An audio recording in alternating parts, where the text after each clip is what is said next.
So hello student, welcome to our channel exam album. কেমন আছো প্রত্যেককে? আশা করছি প্রত্যেকে ভালো আছো। সো তোমাদের পরীক্ষার সামনেই, তোমাদের এই পরীক্ষার কথা মাথায় রেখে আমরা 40 days free revision final shot শুরু করেছি, ঠিক আছে? যাতে তোমরা তোমাদের প্রিপারেশন রিভিশনের মাধ্যমে আরও আরও ভালো করতে পারো। সো আজকে আমার যে পড়ানোর যে বিষয়বস্তু সেটি হচ্ছে শব্দ। আমি এর আগে দুটো ক্লাস নিয়েছি, একটা হচ্ছে টপিকের উপর দুটো ক্লাস নিয়েছি বেসিক্যালি। একটা হচ্ছে ওই নিউটনিয়ান মেকানিক্স, যেখানে আমি ফোর্স এবং মোশন পড়িয়েছি, এবং তারপরে আমি পড়িয়েছি কার্যক্ষমতা শক্তি। যারা যারা এই দুটো ভিডিও দেখোনি তারা অবশ্যই যাবে এবং ভিডিওগুলো দেখবে। আমি ওখানে যেই কোশ্চেনগুলো করিয়েছি ওই কোশ্চেনগুলো পরীক্ষায় পড়ার সম্ভাবনা অত্যন্ত বেশি, মানে খুব ইম্পর্ট্যান্ট কোশ্চেন নিয়ে, খুব ইম্পর্ট্যান্ট কোশ্চেন সামারাইজ করে আমি ওই দুটো ক্লাস করিয়েছি। এবং তোমাদের ওই দুটো ক্লাস রিলেটেড যদি কোনো প্রবলেম থেকে থাকে, খুব ছোট্ট প্রবলেমও যদি থেকে থাকে, তোমরা জাস্ট একটু কমেন্ট করে দেবে, ঠিক আছে? আমরা চেষ্টা করব ওই কমেন্টের উত্তর দেওয়ার। দেন আজকে আমি যে বিষয়টি পড়াবো সেটি হচ্ছে শব্দ। এই শব্দটা আসলে কি? আমি যে তোমাদের সঙ্গে কথা বলছি, এই আমি যেই কথাটা বলছি সেই কথাটা তোমার কানের মধ্যে কি করে পৌঁছাচ্ছে, এই বিষয়টাকে আমরা একটু ফিল করবো আজকে, ঠিক আছে? বেশ কিছু কোশ্চেন নিয়েছি, এই কোশ্চেনগুলো খুবই গুরুত্বপূর্ণ। এর আগের বছরও তোমরা দেখেছো, বিগত বছরের পরীক্ষাতেও অনেক কটা কোশ্চেন এসছে এই চ্যাপ্টার রিলেটেড। সো আমি চেষ্টা করব ওই কটা কোশ্চেনও সলভ করার, এবং আরও নতুন নতুন কিছু কোশ্চেন সলভ করার, যেগুলো পরীক্ষার আসার সম্ভাবনা খুবই বেশি, ঠিক আছে? তো চলো শুরু করি। আজকের প্রথম কোশ্চেন কি বলেছে? শব্দের বেগ সর্বোচ্চ। শব্দের বেগ কোথায় সর্বোচ্চ? বায়ুতে, শূন্য মাধ্যমে, ধাতুতে, না জলে? শব্দের বেগটা কোথায় সর্বোচ্চ? যখনই তোমার এই কোশ্চেনটা আসবে, এটা খুবই শব্দের একটা ফান্ডামেন্টাল কোশ্চেন, যখনই এই কোশ্চেনটা আসবে তোমাদের ব্যাক অফ দ্য মাইন্ডে সবসময় যাতে ক্লিয়ার থাকে যে শব্দের বেগ ধাতুতে সব থেকে বেশি হবে। ধাতুতে সব থেকে বেশি, তারপর জলে, তারপর হবে কোথায়? না, তারপর হবে গ্যাসে।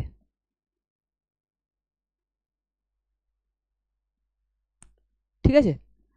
তাহলে শব্দের বেগ সবচেয়ে বেশি কোথায়? ধাতুতে। মানে শব্দের বেগটা এইরকম যায়, প্রথমে ধাতুতে সব থেকে বেশি হবে, তারপর জলে হবে, তারপর গ্যাস মিডিয়ামে হবে, ঠিক আছে? সো দেখো নেক্সট কোশ্চেন কি বলেছে। তাহলে আমি এর আগে যে কোশ্চেনটা করালাম, শব্দের বেগ কোথায় বেশি, এবার আমি ওই কোশ্চেন রিলেটেড কিছু জিনিস করাচ্ছি, দ্যাট ইজ হল শব্দ। শব্দ কাকে বলে? দেখো শব্দ কাকে বলে। শব্দ হলো এক প্রকার শক্তি, যা যা কম্পনশীল বস্তু থেকে উৎপন্ন হয় এবং মাধ্যমের মধ্যে দিয়ে তরঙ্গের আকারে সঞ্চালিত হয়। এটা খুবই ইম্পর্টেন্ট। কোনটা খুবই ইম্পর্টেন্ট? না, মাধ্যমের মধ্যে দিয়ে। তার মানে মোট কথা হচ্ছে, শব্দকে যেতে গেলে, শব্দকে ট্রাভেল করতে হলে মাধ্যম খুবই ইম্পর্টেন্ট। কোনো শব্দ বিনা মাধ্যম ছাড়া ট্রাভেল করতে পারবে না, বা ট্রাভেল করতে পারবে না, ঠিক আছে? কোনো শব্দকে ট্রাভেল করার জন্য মাধ্যম খুবই ইম্পর্টেন্ট। মাধ্যম গুরুত্বপূর্ণ একটা কম্পোনেন্ট। তার মানে আমি এখান থেকে বুঝতে পারছি যে শূন্য যদি কোনো মাধ্যমে যদি না থাকে, মানে মাধ্যম যদি শূন্য হয়, তাহলে ওখানে শব্দ শোনা যাবে না। শব্দ শোনা যাবে না। শব্দ সঞ্চালন করার জন্য মাধ্যম খুবই গুরুত্বপূর্ণ। আর শব্দ কি? না, শব্দ এক প্রকার শক্তি। এবার শব্দের একক হচ্ছে ডেসিবেল, যা শব্দের তীব্রতা বোঝাতে ব্যবহৃত হয়। শব্দের একক হচ্ছে কি? না, ডেসিবেল, যা শব্দের তীব্রতা বোঝাতে ব্যবহৃত হয়। আর হার্জ হচ্ছে কম্পাঙ্কের একক। এই দুটো কখনোই গুলানো যাবে না, ঠিক আছে? না, শব্দের যে একক এটা হচ্ছে ডেসিবেল। হার্জ কিন্তু ফ্রিকোয়েন্সির একক। এই যে হার্জ এটা কিন্তু একক হচ্ছে ফ্রিকোয়েন্সির, এটা কিন্তু শব্দের একক না। তোমাদের মোস্ট অফ দ্য স্টুডেন্ট এই দুটো জিনিসে গুলিয়ে যায়, এটাকে গুলানো যাবে না, ঠিক আছে? এটাকে একটু নোট করে নেবে খাতায়। দেখো নেক্সট কোশ্চেন কি বলেছে। কোন যন্ত্রের সাহায্যে সমুদ্রের গভীরতা মাপা হয়? হাইড্রোমিটার, ফ্যাদোমিটার, অল্টিমিটার, না ম্যানোমিটার? যন্ত্রের সাহায্যে, মানে কোনো যন্ত্রের সাহায্যে সমুদ্রের গভীরতা মাপা হয়, এটা হবে ফ্যাদোমিটার। ফ্যাদোমিটারের সাহায্যে না কি মাপা হয়? সমুদ্রের গভীরতা মাপা হয়, ঠিক আছে? সমুদ্রের গভীরতা মাপা হয়। দেখো, সো আমাদের এই আমাদের যে প্রগতি ব্যাচ চলছে, ঠিক আছে? আমাদের যে প্রগতি ব্যাচ চলছে, যেটা কি না তোমাদের রিভিশন ব্যাচ। ওকে, প্রগতি ব্যাচ চলছে, তোমাদের পরীক্ষার প্রিপারেশনের জন্য রিভিশন খুবই ইম্পর্টেন্ট। তো তোমরা পারলে প্রত্যেকে এই ব্যাচে এনরোল করবে, এবং যদি কোনো ফার্দার যদি কোনো ইনফরমেশন দরকার হয় দেন এই নাম্বারে একটু কন্ট্যাক্ট করে নেবে, ঠিক আছে? পড়াশোনার জন্য যে যা পড়াশোনা করছো তার থেকে খুব ইম্পর্টেন্ট হচ্ছে রিভিশন। ওকে, এবং আমাদের টেলিগ্রাম চ্যানেল, অফিসিয়াল টেলিগ্রাম চ্যানেলও সবাই জয়েন হয়ে যাবে, কারণ এখানে তোমাদের যদি কোনো প্রবলেম হয় এখান থেকে তোমরা আমাদের হেল্প পেতে পারো, ঠিক আছে, হেল্প পাবে। তো আমাদের অফিসিয়াল টেলিগ্রাম চ্যানেলেও প্রত্যেকে জয়েন হয়ে যাবে। এবার আসি তোমাদের মক টেস্ট। তোমাদের পরীক্ষাতে পরীক্ষার জন্য পড়াশোনা যতটা ইম্পর্টেন্ট, তার থেকেও বেশি ইম্পর্টেন্ট হচ্ছে মক টেস্ট। তোমাকে মক টেস্ট দিতে হবে। তুমি যেই পরীক্ষার জন্য কম্পিটিশন করছো, ওই পুরো কম্পিটিশনটা তোমার জায়গা কোথায় এইটুকু বোঝানোর জন্য মক টেস্টটা, এইটুকু জানার জন্য মক টেস্টটা খুব গুরুত্বপূর্ণ। তাই জন্য তোমাদের কথা মাথায় রেখে আমরা ANM GNM 2025 special mock test offer নিয়ে এসেছি।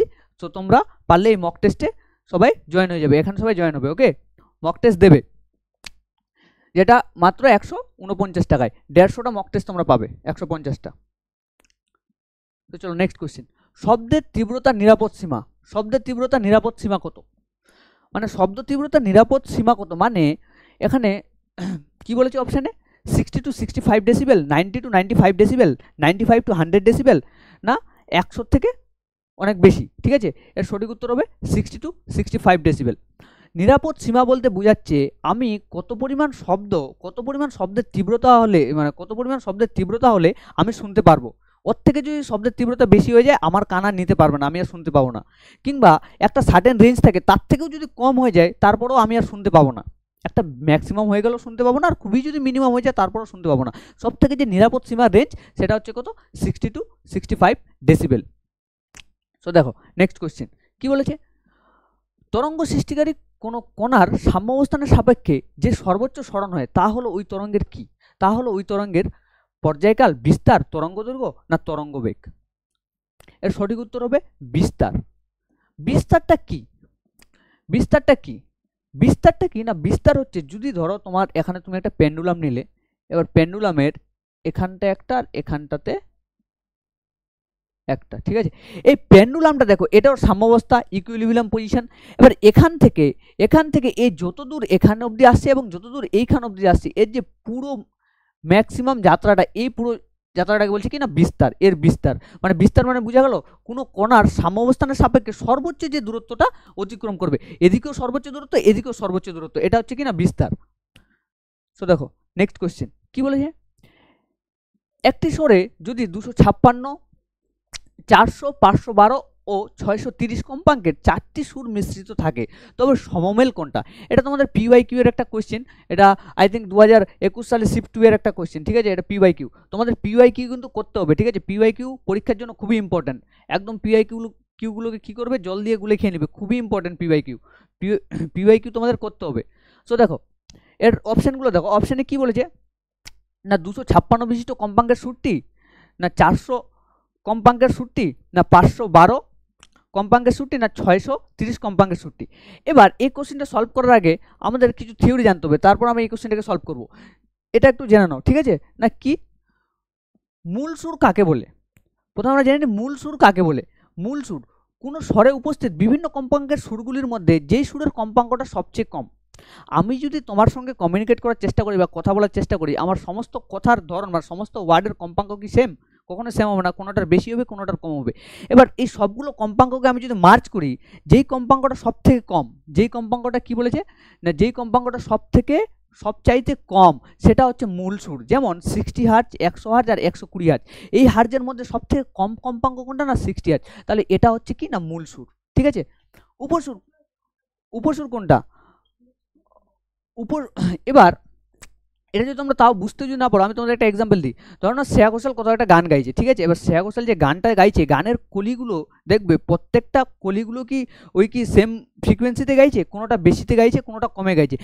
এবার এই গানের কলিগুলোর প্রত্যেকটা কলিগুলোর কম্পাঙ্কগুলোকে তুমি যদি সামারাইজ করে দেখবে, যেই কম্পাঙ্কটা সব থেকে কম, সেটা হচ্ছে ওই গানের ওই কলিটার মূল সুর, ঠিক আছে। তারপর যে কটা থাকলো ওই কটা আমরা তো ডিসক্রাইব করবো ওই কটাকে কী বলে। তারপর কী বলে দেখো উপসুর। তাহলে উপসুর কাকে বলে? কোনো স্বরে উপস্থিত বিভিন্ন কম্পাঙ্কের সুরগুলোর মধ্যে সর্বনিম্ন কম্পাঙ্ক বিশিষ্ট সুর ছাড়া, অর্থাৎ মূল সুর ছাড়া অন্য কম্পাঙ্কগুলোকে উপসুর বলে। যেমন আমি যদি এই এক্সাম্পলটা নিই, এই এক্সাম্পলে আমি কি দেখলাম? সব থেকে কম কম্পাঙ্ক কোনটার? এই এক্সাম্পলে আমি কি দেখলাম? এই এক্সাম্পলে আমি দেখেছি এটার কম্পাঙ্ক সবচাইতে কি কম।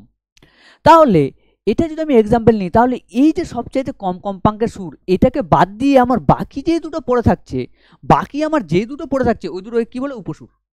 বুঝতে পারলাম? তাহলে এই যে এটা বাদ দিয়ে এটা কি, এটা তো আমার চলে গেল মূল সুর, এই মূল সুরটা বাদ দিয়ে বাকি যে দুটো পড়ে থাকছে এটা হচ্ছে কি উপসুর। সমমেল, সমমেল কি, কোনো স্বরে উপস্থিত উপসুরগুলির মধ্যে যে সুরগুলির কম্পাঙ্ক মূল সুরের সরল গুণিতক সেই সব সুরকে কি বলে না সমমেল বলে, সেই সব সুরকে কি বলে সমমেল বলে। তার মানে দেখো আমি আবার এই এক্সাম্পলটা নিয়েছি, আমি তো এখানে দেখলাম যে এটা হচ্ছে মূল সুর, তাহলে এটা বাদ দিয়ে বাকি যে দুটো পড়ে থাকছে এটা হচ্ছে কি না এটা হচ্ছে কি না উপসুর, উপসুর, ঠিক আছে, আর এটা হচ্ছে কি মূল সুর, মূল সুর।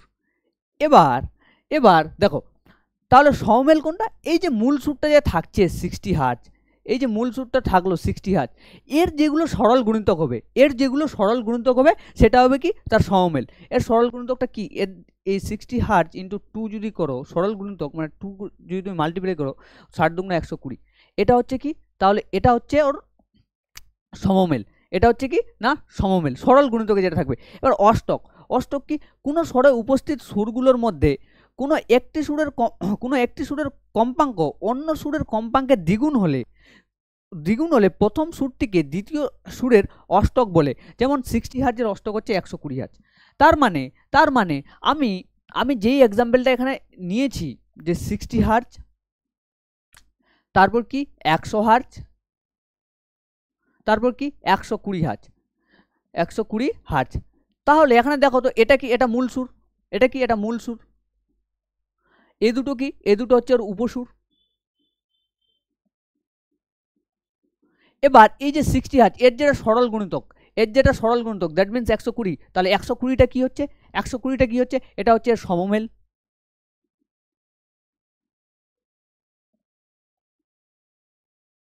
এটা হচ্ছে কি, তাহলে এটা হচ্ছে ওর সমমেল, হলো তো সমমেল।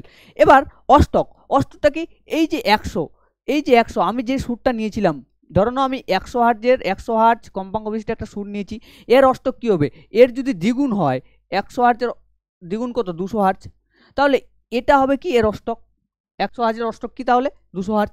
সিমিলারলি আমি যদি 60 হার্জের যদি একটা সুর যদি কম্পাঙ্ক বিশিষ্ট সুর যদি আমি নিই, তাহলে এর অষ্টক কি হবে, এই 60 হার্জের যদি আমি একটা যদি কম্পাঙ্ক বিশিষ্ট সুর যদি নিই, তাহলে এর অষ্টক কি হবে 120 হার্জ, ও দ্বিগুণ 120 হার্জ বলেই দিয়েছে। দেখো এই যে বলে দিয়েছে অন্য সুরের দ্বিগুণ হলে প্রথম সুরটিকে দ্বিতীয় সুরের অষ্টক বলে। যেমন এখানে বলে দিয়েছে 60 হার্জ, এই 60 হার্জ এর অষ্টক হচ্ছে 120 হার্জ, আর 100 হার্জের অষ্টক হচ্ছে কত 200 হার্জ। ঠিক আছে, বুঝাতে পারলাম? এবার আসি কোশ্চিনে তাহলে কি বলেছিল, কোশ্চিনে এখানে বলেছিল 256, 400, 512 ও 630 কম্পাঙ্কের 4টি সুর মিশ্রিত থাকলে তবে সমমেল কোনটা, 256 কম্পাঙ্কের সুরটা সমমেল, না 400 কম্পাঙ্কের সুরটা সমমেল, না 512 কম্পাঙ্কের সুরটা সমমেল, না 630 কম্পাঙ্কের সুরটি সমমেল। এবার সমমেল মানে তো আমি জেনেই গেলাম, যেটা আমার মূল সুর থাকবে, মূল সুর মানে যেটার কম্পাঙ্ক সবচেয়ে কম, এটা হচ্ছে মূল সুর 256। এই মূল সুরের যে কটা সরল গুণিতক হবে, মানে 2 দিয়ে যদি গুণ করি, যেটা সরল গুণিতক হবে কত আসছে 6 দুগুণে 12, 6 দুগুণে 12, দ্যাট মিনস 512। এই যে সুরটা যে থাকছে, এই যে 512, এই যে এটা যে থাকছে 512, এটা তো সরল গুণিতক 512, এই 512টা যেটা থাকছে এটাই হচ্ছে সমমেল, এটাই হচ্ছে কি সমমেল, যে সবচেয়ে কম কম্পাঙ্ক বিশিষ্ট সুরের সরল গুণিতক যে কটা থাকবে সেটা হচ্ছে কি না তার কি সমমেল।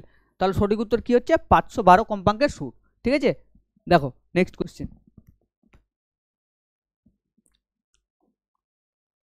কি বলেছে, মা শব্দটির প্রতিধ্বনি শোনার ন্যূনতম দূরত্ব x মিটার হলে মামা শব্দটির প্রতিধ্বনি শোনার ন্যূনতম দূরত্ব কত হবে, বা কত, x metre, 4x metre, x/2 metre, না 2x মিটার। ঠিক আছে, দেখো এটা কি করে করবে, মা শব্দটি শোনার প্রতিধ্বনি কি বলেছে না মা শব্দটি শোনার প্রতিধ্বনি, ঠিক আছে, মা শব্দটি প্রতিধ্বনি শোনার ন্যূনতম দূরত্ব এক্স মিটার। তাহলে মা কিরকম শব্দ? এই যে মা, এটা হচ্ছে একটা একপদী শব্দ, এটা হচ্ছে একটা একপদী শব্দ।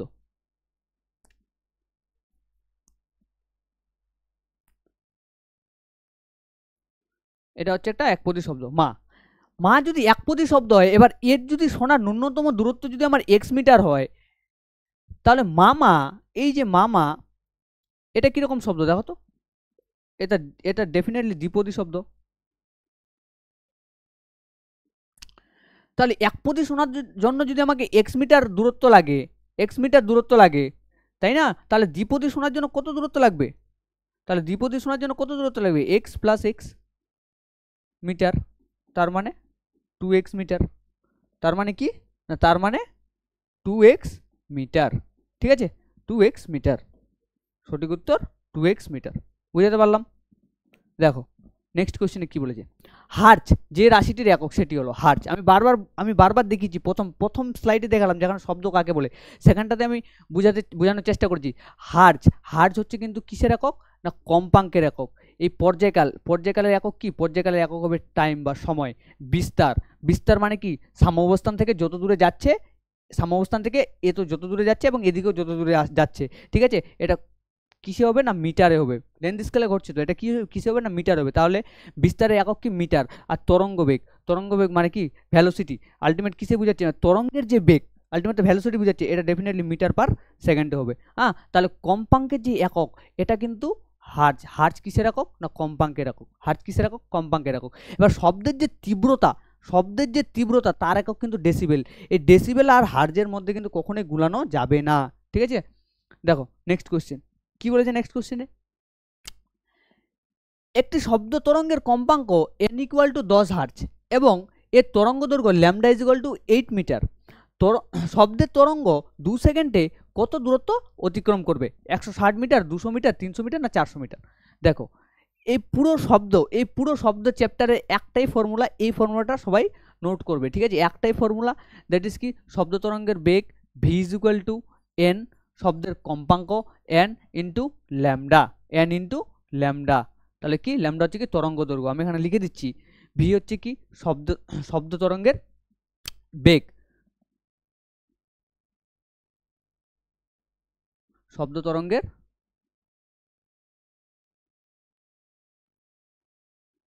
বেগ ভি গেল। তারপর কি থাকছে, এনটা কি না, এনটা হচ্ছে তরঙ্গ, এনটা কি না, এনটা হচ্ছে কম্পাঙ্ক,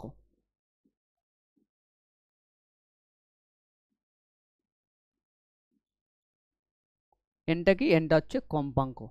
বাকি কি থাকলো? বাকি থাকলো ল্যামডাটা কি, ল্যামডা হচ্ছে তরঙ্গ দৈর্ঘ্য।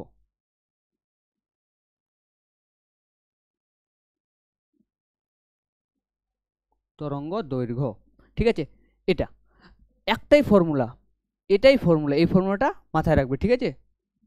এখান থেকে আরও অনেক কটা ফর্মুলাকে ডিফাইন করা যায়, আমি একটু পারলে নেক্সট কোশ্চেন আছে আমি এগুলো করে দেবো। তাহলে কি হচ্ছে না, শব্দ তরঙ্গের বেগ v = n, মানে শব্দের কম্পাঙ্ক এবং তরঙ্গ দৈর্ঘ্য, ঠিক আছে। এবার আমাকে কি বলেছে, আমাকে কি বার করতে বলেছে? আমাকে বার করতে বলেছে 2 সেকেন্ডে কত দূরত্ব অতিক্রম করবে, আলটিমেট আমাকে ওই ভ্যালোসিটিটা বার করতে বলেছে, যে ভিটা কত দূরত্ব অতিক্রম করবে, এটা মিটারে, মানে ডিস্টেন্সটা বার করতে বলেছে। এবার ডিস্টেন্স কি করে বার করবো দেখো, তাহলে v = n মানে কত, 10 হার্জ ইন্টু কি, ল্যামডা কত, 8 মিটার। তাহলে কত, 8 × 10 = 80, ঠিক আছে। ভ্যালোসিটি v মানে মিটার পার সেকেন্ড, এটা যাচ্ছে কি মিটার পার সেকেন্ড, এটা হচ্ছে আমার 1 সেকেন্ডে, এটা হচ্ছে কি না আমার, এটা হচ্ছে 1 সেকেন্ডে। তাহলে 1 সেকেন্ডে যদি আমার যায় 80 মিটার পার সেকেন্ড, 80,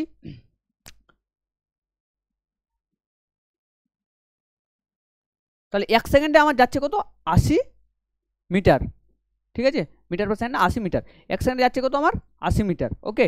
তাহলে তাহলে তাহলে আমি এবার 2 সেকেন্ডে বার করতে বলেছে, তাহলে 1 সেকেন্ডে যদি এত যায়, 2 সেকেন্ডে কত যাবে, 80 × 2, 160 মিটার। বুঝতে পারলাম? 160 মিটার। দেখো নেক্সট কোশ্চেন কি বলেছে, কম্পাঙ্ক n, তরঙ্গ দৈর্ঘ্য ল্যামডা এবং শব্দবেগ v এর মধ্যে সম্পর্ক। শব্দবেগ v এর মধ্যে সম্পর্ক আমি এর আগেই বললাম যে v ইজ ইকুয়াল টু কি হয় না n lambda, v is equal two n lambda. এটা হচ্ছে এদের মধ্যে সম্পর্ক, ঠিক আছে? v is equal two n lambda, এটা হচ্ছে এদের মধ্যে সম্পর্ক। এবার দেখো তো এখানে অপশানগুলো একটু দেখো তো, এই অপশানগুলোর মধ্যে দেখো তো কোনটা এদের সঙ্গে ম্যাচ করছে। যে সবসময় যে তোমাকে এইভাবে লেখা থাকবে তার তো কোনো মানে নেই, আমি তো এখানে এটাও লিখতে পারি যে n equal to V by lambda. এটা লিখতে পারি কি পারি না বলো? এটা আর এটার মধ্যে কি কি পার্থক্য? কোনো পার্থক্য আছে? কোনো পার্থক্য নেই। তাহলে n সমান সমান কি হবে? V by lambda. Okay, option number C is right answer. এবার দেখো নেক্সট কোশ্চেনে কি বলেছে, কোনো শব্দ তরঙ্গের পর্যায়কাল 0.02 সেকেন্ড, তরঙ্গটির কম্পাঙ্ক কত হবে? তরঙ্গটার কম্পাঙ্ক বার করতে বলেছে, মানে আমাকে এনটা বার করতে বলেছে, এবার আমি একটা ফর্মুলা জানি, কি জানি না n equal to 1 by time period. n কি না n হচ্ছে শব্দ তরঙ্গ, এটা কি শব্দ তরঙ্গ, আর টি হচ্ছে কি, ওর টাইম পিরিয়ড বা পর্যায়কাল, ঠিক আছে? টি হচ্ছে কি টাইম পিরিয়ড বা পর্যায়কাল, টি হচ্ছে ওর পর্যায়কাল।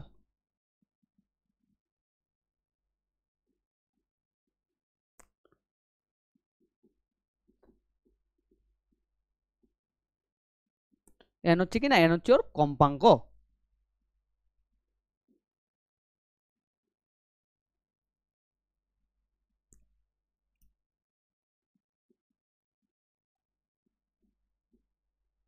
n হচ্ছে কি না n হচ্ছে কম্পাঙ্ক। এবার n সমান সমান তাহলে আমি কি বসাবো?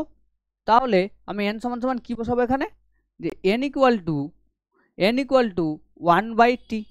তাহলে n ইকুয়াল টু 1, টি এর মানটা কত? 0. এই তো এখানে তো টি এর মানটা দেওয়া আছে না, যে T is equal to 0.02 second, 0.02 second. এবার টি ইজ ইকুয়াল টু তাহলে কত হচ্ছে 0.02 সেকেন্ড হলো। তাহলে n ইকুয়াল টু এই যে পয়েন্টটা এখানে তুলো 100, তাহলে কত হচ্ছে 100/2, 50 হার্জ। কম্পাঙ্ক চেয়েছে, কম্পাঙ্ক কত? তাহলে কম্পাঙ্কের একক কি? হার্জ। দ্যাট ইজ কত হচ্ছে 50 হার্জ। দেখো নেক্সট কোশ্চেন কি বলছে, সোনার এর সম্পূর্ণ নাম কি?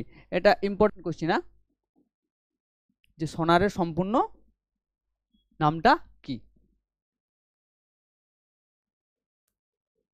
সোনারের সম্পূর্ণ নাম হচ্ছে সাউন্ড নেভিগেশন রেঞ্জ। কি না সাউন্ড নেভিগেশন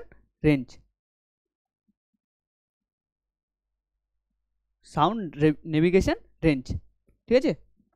দেখো নেক্সট কোশ্চেন কি বলছে, শিশুর গলার স্বর সাধারণত কোনো বয়স্ক লোকের গলার স্বরের চেয়ে সুরালো, কারণ তীক্ষ্ণতা বেশি না তীক্ষ্ণতা কম, না শিশুর প্রাণ শক্তি বেশি, না কোনোটাই নয়। একটা জিনিস মাথায় রাখবে যে কোনো মহিলাদের গলার স্বর এবং কোনো পুরুষের গলার স্বর, এদের দুজনের মধ্যে বেসিক ডিফারেন্স হচ্ছে মহিলাদের গলার স্বরের তীক্ষ্ণতা অনেক বেশি। এবার যার তীক্ষ্ণতা যত বেশি হবে তার গলার স্বরটা কী হবে না তত সুরালো হবে। তাহলে এর সঠিক উত্তর কী হবে না তীক্ষ্ণতা অনেক বেশি। মহিলাদের গলার স্বর এবং একজন প্রাপ্তবয়স্ক পুরুষের গলার স্বরের মধ্যে পার্থক্য হচ্ছে মহিলাদের গলার স্বরের তীক্ষ্ণতা বেশি। দেখো এবার নেক্সট কোশ্চেন কি বলেছে, ক্ষণস্থায়ী শব্দের ক্ষেত্রে শব্দ নিবদ্ধনের মান কত? ক্ষণস্থায়ী শব্দের ক্ষেত্রে এবার বলো তো অপশনগুলো দেখো একটু, 1/5 সেকেন্ড, 5/1 সেকেন্ড, 10 সেকেন্ড, না 1/10 সেকেন্ড। আচ্ছা ক্ষণস্থায়ী শব্দ কাকে বলে? তুমি একটা শব্দ শুনে তোমার কানে ওই শব্দটা কতক্ষণ স্থায়ী করছে, এটা হচ্ছে ক্ষণস্থায়ী শব্দ, ঠিক আছে? তার মানে এই নয় যে তুমি একটা শব্দ শুনলে আর 1 বছর পরেও আবার তোমার সেই শব্দটা মনে আছে, ওটা কিন্তু ক্ষণস্থায়ী শব্দ না। এখন তোমার সামনে কেউ যদি এখন একটা গান ফায়ার করে, ওই গান ফায়ারের শব্দটা তুমি তোমার কানে কতক্ষণ ধরে রাখতে পারলো, তোমার কানটা কতক্ষণ ধরে রাখতে পারলো, এটা হচ্ছে ক্ষণস্থায়ী শব্দ। তার মানে এই নয় যে আজকে আমি এখানে গান ফায়ার করেছি 2 বছর পরও আমার এই গান ফায়ারের কথাটা মনে আছে, এটা না। এর মানে হচ্ছে তোমার কান কতক্ষণ শুনতে পারলো সেই শব্দটা, কতক্ষণ ধরে রাখতে পারলো, এটা হচ্ছে ক্ষণস্থায়ী শব্দ। এটা সঠিক উত্তর হবে 1/10 সেকেন্ড। মানে কোনো একটা ঘটনা ঘটে যাওয়ার পর বা কোনো একটা শব্দ ঘটে যাওয়ার পর আমাদের কানে যেই ওটা যে থাকে, ওর ক্ষণস্থায়ীর মান হচ্ছে 1/10 সেকেন্ড। এবার দেখো এই কোশ্চেন দেখো, বায়ুতে শব্দের গতিবেগ 332 মিটার পার সেকেন্ড হলে ক্ষণস্থায়ী শব্দের প্রতিধ্বনি শোনার জন্য উচ্চ ও প্রতিফলকের ন্যূনতম দূরত্ব হতে হবে কত? অপশন নাম্বার এ আছে কত, 16.6 মিটার, 33 মিটার, 100 মিটার না 15 মিটার। আমি তোমাকে এর আগের কোশ্চিনে দেখালাম ক্ষণস্থায়ী শব্দের মানটা মাথার মধ্যে বা কানের মধ্যে কতক্ষণ স্থায়ী, 1/10 সেকেন্ড। এবার দেখো এখানে কি বলেছে, বায়ুতে শব্দের গতিবেগ 332 মিটার পার সেকেন্ড। বায়ুতে শব্দের গতিবেগ 332 মিটার পার সেকেন্ড, মানে এক সেকেন্ডে বায়ুতে শব্দের গতিবেগটা কত না 332 মিটার পার সেকেন্ড। ঠিক আছে, মিটার পার সেকেন্ড। এবার কি বলেছে, তাহলে ক্ষণস্থায়ী শব্দের প্রতিধ্বনি, ক্ষণস্থায়ী শব্দ এটা কতক্ষণ স্টে করে মাইন্ডে, 1/10 সেকেন্ড। তাহলে 1 সেকেন্ডে যদি এত হয়, তাহলে 1/10 সেকেন্ডে কত হবে, 1/10 সেকেন্ডে কত হবে, 332 ইন্টু 1/10, 1/10 মিটার পার সেকেন্ড। তাহলে কত আসছে, 332/10, তার মানে 33.2 মিটার পার সেকেন্ড। এবার দেখো, এটা হলো ক্ষণস্থায়ী শব্দের মানটা আমি বার করে নিলাম যে 1/10 সেকেন্ডে ওই এতটা যাবে। ঠিক আছে, এবার কি বলেছে দেখো তো, যে শব্দের প্রতিধ্বনি শোনার জন্য উচ্চ ও প্রতিফলকের মধ্যে ন্যূনতম দূরত্ব কত হবে, উচ্চ ও প্রতিফলকের মধ্যে ন্যূনতম দূরত্ব। তার মানে আমি এখান থেকে একটা শব্দ বললাম, এখান থেকে একটা শব্দ ছাড়লাম, আমি বললাম এই শব্দটা এইভাবে ট্রাভেল করলো, গিয়ে এখানে ধাক্কা খালো, দেন প্রতিফলিত হয়ে আবার এখানে আসলো, এইটুকু পাথ ট্রাভেল করতে ওর টোটাল পাথটা কত, কীভাবে ট্রাভেল করলো, দেখো ওই এখান দিয়ে একবার গেল, একবার এদিকে গেল, আবার একবার ফিরে আসলো, একবার এদিকে আসলো, টোটাল কবার যাত্রা সম্পূর্ণ করলো, একবার আর একবার কবার, 2বার। তাহলে ন্যূনতম দূরত্ব বার করার জন্য 33.2 ভাগ কী করবো, 2, একবার গেছে একবার এসছে 2, তাহলে কত আসছে দেখো তো, 16 দুগুণে 32, 16.6 মিটার, 16.6 মিটার। ঠিক আছে, বুঝাতে পারলাম।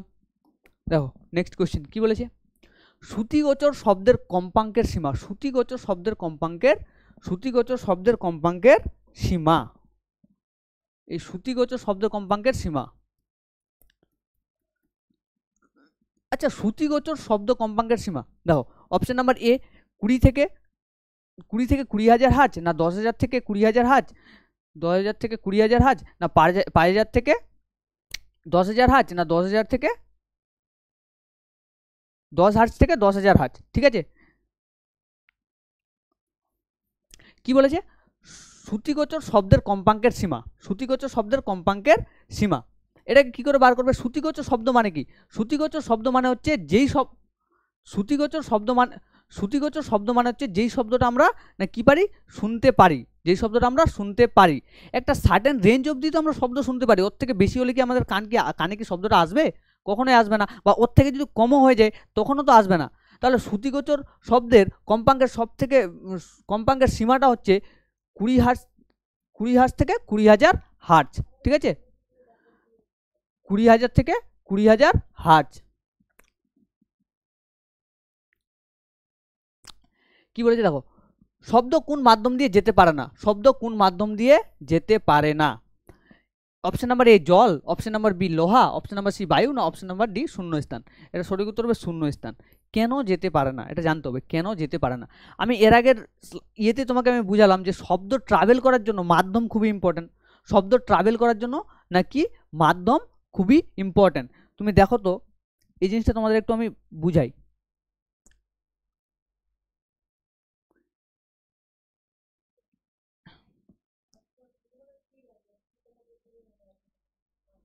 হ্যাঁ, এই জিনিসটা একটু তোমাদের আমি বুঝাচ্ছি। দেখো যে কি বলেছিল কোশ্চিনটাতে বলছে শব্দ কোন মাধ্যম দিয়ে যেতে পারে না। এখানে একটু দেখো শব্দ কোন মাধ্যম দিয়ে যেতে পারে না, একটু দেখো তো শব্দটা কি করে ট্রাভেল করে। প্রথমে এই জিনিসটা দেখো শব্দটা কি করে ট্রাভেল করে, তাহলে তুমি বুঝতে পারবে। দেখো আমি একটু শুরু করলাম। দেখো শব্দটা ঠিক এই যে এইভাবে ট্রাভেল করছে, এইভাবে আসছে আসছে আসছে আসছে আসছে আসছে এসে এই মেয়েটার কানে এসে ধাক্কা লাগছে, দেন ওই শুনতে পাচ্ছে। মানে শব্দটা ঠিক এইভাবে এইভাবে এইভাবে এইভাবে এইভাবে ট্রাভেল করছে, ঠিক আছে। এবার এটাকে একটু থিওরিটিক্যালি বোঝার চেষ্টা করো। হ্যাঁ, এটাকে একটু থিওরিটিক্যালি বোঝার চেষ্টা করো। দেখো তার মানে শব্দ ট্রাভেল করার জন্য, তার মানে শব্দ আমি এখান দিয়ে ধরো একটা শব্দ বললাম, এই শব্দ ট্রাভেল করার জন্য মাধ্যম খুবই ইম্পর্ট্যান্ট, তাই নয় কি? মাধ্যম খুবই ইম্পর্ট্যান্ট। এবার মাধ্যমে কি থাকে, একটা মাধ্যমে কি থাকে দেখো তো, এই মাধ্যমে কি থাকে। ধরো আমি এখান থেকে কোনো একটা শব্দ বললাম, আমি এখান থেকে কোনো একটা শব্দ বললাম, এই শব্দটা আমি এখানে শুনতে চাইছি, এই শব্দটা এখানে কি করে পৌঁছাবে। দেখো আমি এখান থেকে কোনো একটা শব্দ বললাম, বলার পর একটা মাধ্যম নিলাম, ধরে নাও একটা বায়ু মাধ্যম, ঠিক আছে, যে মাধ্যমে বায়ু আছে। বায়ু মানে কি, এয়ার পার্টিকেল আছে, মলিকুলসগুলো আছে, তাই না, মানে বায়ুর কণা আছে আলটিমেট। এবার এই কণাগুলো কি করবে, আমি যখন একটা শব্দ বলবো এই শব্দটা ঠিক এইভাবে, শব্দ তো একটা ওয়েভ। এবার এই শব্দটা ঠিক এইভাবে এইভাবে ট্রাভেল করবে, ট্রাভেল করার পর কি হচ্ছে দেখো, এই যে শব্দের ওয়েভটা এই গিয়ে টুকুস করে গিয়ে এই পার্টিকেলটাকে গিয়ে ধাক্কা মারবে, এবার এই পার্টিকেলটা ইনস্ট্যান্ট আবার এই পার্টিকেলটাকে গিয়ে ধাক্কা মারবে, কি করছে না ধাক্কা মারছে, ঠিক আছে, ধাক্কা মারছে। তারপর কি করছে, তারপর আবার সিমিলারলি এই আবার একে গিয়ে ধাক্কা মারছে, তারপর এই আবার সিমিলারলি একে গিয়ে ধাক্কা মারছে, এইভাবে ধাক্কা মারতে মারতে গিয়ে তারপর এখানে যদি কোনো একটা মানুষ যদি থাকে তাহলে এই মানুষের কানে এসে পৌঁছাচ্ছে। ওই যে পার্টিকেলগুলো মানে ওই যে বায়ুর কণাগুলো ধাক্কা মারতে মারতে মারতে মারতে ওই শব্দের ওয়েবটাও তাদেরকে ধাক্কা দিতে দিতে দিতে দিতে ঠিক যখন লাস্ট পজিশনে আসবে তখন এই এসে এই কানে গিয়ে ধাক্কা মারবে, কানের পর্দায় গিয়ে ধাক্কা মারবে, তখনই আমরা শব্দটা শুনতে পারবো। এবার একটু কল্পনা করো যে কোনো মাধ্যমই নেই, একদম শূন্য মাধ্যম, ওখানে না বায়ু মাধ্যম না জল মাধ্যম, কিছুই নেই, কিছু নাই, মানে সেখানে কোনো বায়ুর কণাও থাকবে না, না জলের কণা থাকবে না, কিছুই থাকবে না। এবার কিছুই যদি না থাকে তাহলে এই শব্দের যে ওয়েভটা এগিয়ে কাকে ধাক্কা মারবে, ধাক্কা মারার কোনো জায়গায় পাবে না। ধাক্কা মারার যদি কোনো জায়গায় না পায় তাহলে ধাক্কা মারার যদি কোনো জায়গায় যদি না পায় তাহলে শব্দ কি করে শুনতে পারবে। আমি এখান থেকে যে বলবো, আমার এপাশে আমি এখান থেকে কথা বলছি, এখানে কোনো এয়ার মলিকুলই নেই, তো এই মলিকুলটা তো পাশের জনকে গিয়ে ধাক্কা মারতে পারবো না, কিছুই তো নেই, তো আমার কথা বলাই হবে, পাশের মানুষ তো আমার সামনে যে থাকবে সে তো শুনতেই পারবে না, তাই না। তাহলে কি হচ্ছে না, শব্দ কোন মাধ্যম দিয়ে যেতে পারে না, ওটা ডেফিনেটলি শূন্য মাধ্যম দিয়ে শব্দ যেতে পারে না। বুঝাতে পেরেছি, আশা করছি বুঝাতে পেরেছি। দেখো নেক্সট কোয়েশ্চেন কি বলেছে, চাঁদে ঘটা কোনো বিস্ফোরণের শব্দ পৃথিবী থেকে শোনা সম্ভব নয়, তার কারণটা কি। অপশনগুলো দেখো, উৎপন্ন শব্দ চাঁদের আবহাওয়া মণ্ডল দ্বারা শোষিত হয়, না চাঁদ ও পৃথিবীর মাঝে কোনো মাধ্যম নেই, না উৎপন্ন শব্দ উচ্চ কম্পাঙ্কযুক্ত সেই জন্য শুনতে পায় না, না কোনোটাই নয়। তো আমি শব্দ ট্রাভেল করার জন্য যে থিওরিটা তোমাদের আমি এর আগে বুঝালাম যে শব্দ ট্রাভেল করার জন্য মাধ্যম খুবই ইম্পর্ট্যান্ট। তো কোশ্চিনটাতে এক্স্যাক্টলি কি বলছে, যে কোশ্চিনটাতে বলছে চাঁদে ঘটা কোনো বিস্ফোরণের শব্দ পৃথিবী থেকে শোনা সম্ভব নয়, তার কারণটা কি। ধরো চাঁদে কোনো একটা বিস্ফোরণ ঘটেছে, ঘটার পর ওই ঘটনাটা আমি পৃথিবীতে আছি, আমি চাঁদে ঘটা কোনো ঘটনার ওই শব্দটা শুনতে কেন পাচ্ছি না, ওই শব্দটা কেন শুনতে পাচ্ছি না। ধরে নাও তোমার বাড়িতে তুমি যদি বাজি ফাটাও তোমার পাশের বাড়ির মানুষ শুনতে পারবে, ডেফিনেটলি শুনতে পাবে। কেন শুনতে পাবে, কারণ এখানে একটা মাধ্যম আছে, যে আমি বাজিটা ফাটালাম, এই বাজি ফাটানোর শব্দটা আমার এয়ার মলিকুল মানে বায়ুর যে কণাগুলোকে ধাক্কা মারলো, ওই কণাটা তারপরের কণাকে গিয়ে ধাক্কা মারলো, ধাক্কা মারতে মারতে ঠিক তোমার পাশের বাড়ির আঙ্কেলের কানের গিয়ে পৌঁছালো।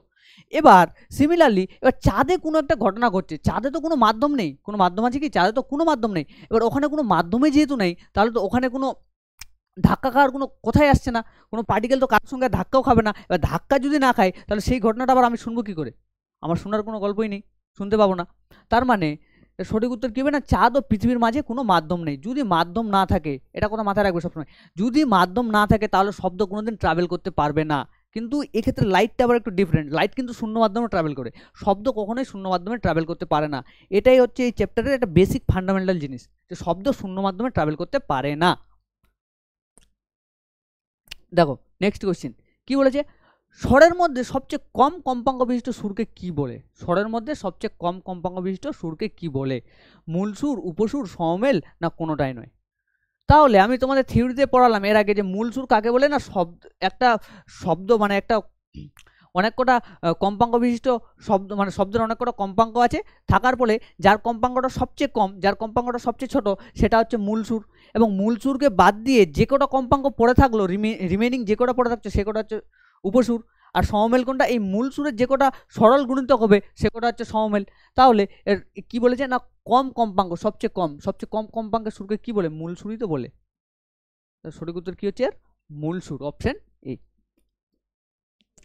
দেখো নেক্সট কোশ্চেন, ম্যাক নাম্বার কোন যানের বেগ মাপতে ব্যবহার করা হয়? ম্যাক নাম্বার ব্যবহার করা হয় উড়োজাহাজের বেগ মাপতে।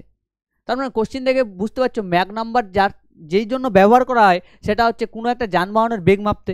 ম্যাক নাম্বারকে আমরা ডিফাইন করি এম দিয়ে, ঠিক আছে? এম সমান সমান ওই যানবাহনের বেগ বাই ওর শব্দের বেগ, ওই যানবাহনের বেগ বাই ওর শব্দের বেগ, এইভাবে আমরা ম্যাক নাম্বারকে ডিফাইন করি।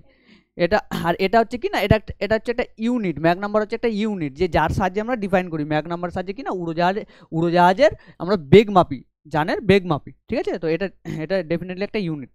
এবার দেখো নেক্সট কোশ্চেন কি বলেছে, একটি অনুদৈর্ঘ্য তরঙ্গ এক্স অক্ষ অভিমুখে অগ্রসর হচ্ছে, মাধ্যমের কণাগুলির কম্পন হবে। তার মানে মাধ্যমের কণাগুলির কম্পন হবে এক্স অক্ষের সমান্তরালে, ওয়াই অক্ষের সমান্তরালে না জেড অক্ষের সমান্তরালে, না এক্স ওয়াই সমতলে।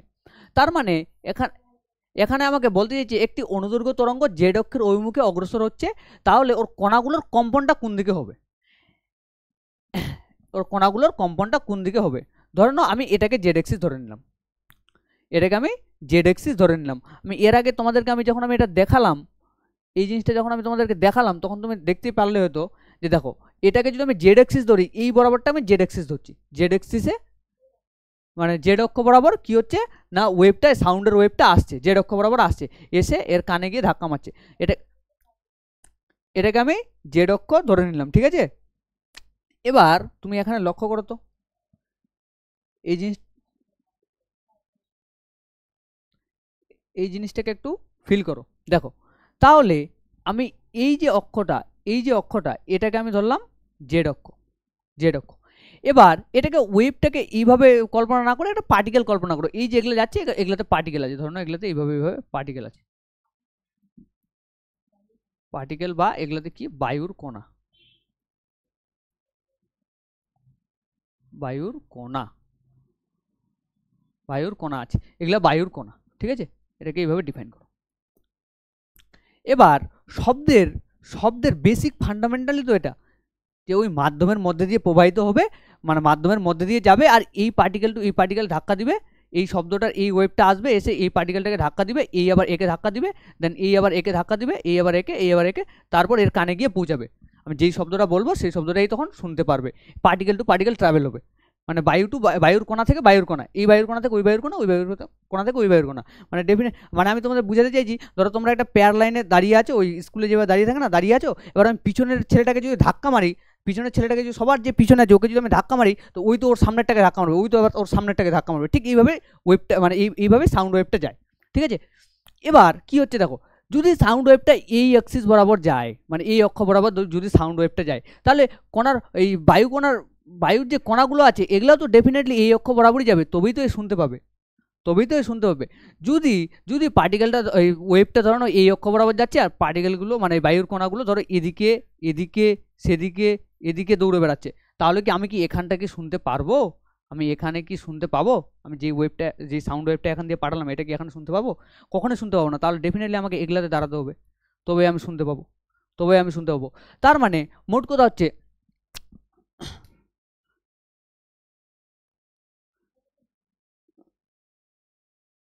তার মানে তার মানে কি হচ্ছে না, আমাকে তার মানে আমাকে বুঝতে হবে,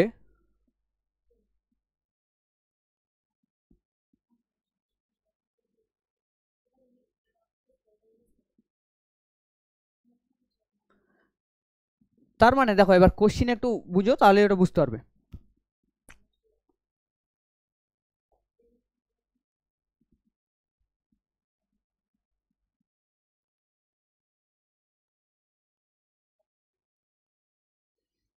তার মানে আমি তার মানে আমি যেটা জিনিস বুঝাতে চাইলাম যে এটা ধরো জেড এক্সিস মানে জেড অক্ষ বরাবর এইভাবে এইভাবে এইভাবে সাউন্ড ওয়েভটা যাচ্ছে, আমার এগুলাতে বায়ুর কণাগুলো আছে, বায়ুর কণাগুলো ঠিক এগুলাতে আছে এবং গিয়ে বায়ুর কণাগুলো ঠিক এগুলাতে আছে, গিয়ে আমার এখানটায় ধাক্কা মারছে, এই কোণাটা একে ধাক্কা মারছে, এই কোণাটা একে ধাক্কা মারছে, এই ওয়েভটা যাওয়ার ফলে এই একে ধাক্কা মারছে, গিয়ে আমি এখানে শুনতে পাচ্ছি। যদি কণাগুলো যদি না থাকতো বা কণাগুলো ধাক্কা মেরে এই কণাগুলো ধাক্কা খেয়ে যদি র্যান্ডাম ডাইরেকশনে বা এদিক ওদিক ডাইরেকশনে যদি এই ওয়েভটা আসতো, তাহলে তো আমি এখানে আর শুনতে পারতাম না। এখানে কি আমি কি শুনতে পারতাম? এখানে তো আমি কিছুতেই শুনতে পারতাম না। তাহলে তো আমাকে এগুলাতে দাঁড়াতে হতো, তবেই তো আমি শুনতে পারতাম। তাহলে তো আমাকে এগুলাতে দাঁড়াতে হতো, তবেই তো আমি শুনতে পারতাম, তাছাড়া কখনোই শুনতে পারতাম না। তার মানে আমি এখানে বুঝতেই পারছি যে সাউন্ড ওয়েভের মানে তরঙ্গটা যেদিক বরাবর যাবে ওর কণাগুলো ঠিক সেদিক বরাবরই যাবে, ওর সমান্তরালে যাবে, তাছাড়া তো হবে না, তাছাড়া তো আমি কখনোই শুনতে পাবো না। তাহলে কি হবে? তাহলে এটা হচ্ছে অপশন নাম্বার এতে কি ছিল, এক্স অক্ষের সমান্তরালে ওয়াই অক্ষের সমান, বি নাম্বার ছিল কি, বি নাম্বার কি হচ্ছে না ওয়াই অক্ষের সমান্তরালে, এটাও তো হবে না। জেড নাম্বারটা কি, যেহেতু জেড অক্ষ বলেছে তাহলে কি হবে না, জেড অক্ষের সমান্তরালে যাবে, এটা হবে সঠিক উত্তর। এক্স ওয়াই সমান্তরালে কখনোই হবে না, দুটো তল কখনো থাকতে হবে না, একদিক দিয়ে যাবে, ঠিক আছে, একদিক দিয়ে যাবে। তো আজকের ক্লাস এইটুকুই। আই হোপ তোমাদের এই কোশ্চেনগুলো খুব ভালো লেগেছে। এই কোশ্চেনগুলো খুবই গুরুত্বপূর্ণ কোশ্চেন, এই কোশ্চেনগুলো পরীক্ষায় আসার মতো কোশ্চেন, এবং এই কোশ্চেনগুলো করো, সাথে প্র্যাকটিস করতে থাকো। নেক্সট ক্লাস আছে আমার অন্য আলো রিলেটেড, তো আমি ওখানে আমার আলোর কিছু কিছু কোশ্চেন আমি নিচ্ছি, খুব ইম্পর্টেন্ট কোশ্চেন, ওই কোশ্চেনগুলো আমি নেক্সট ক্লাসে আলোচনা করব। সবাই পাশে থেকো, সঙ্গে থেকো। Thank you.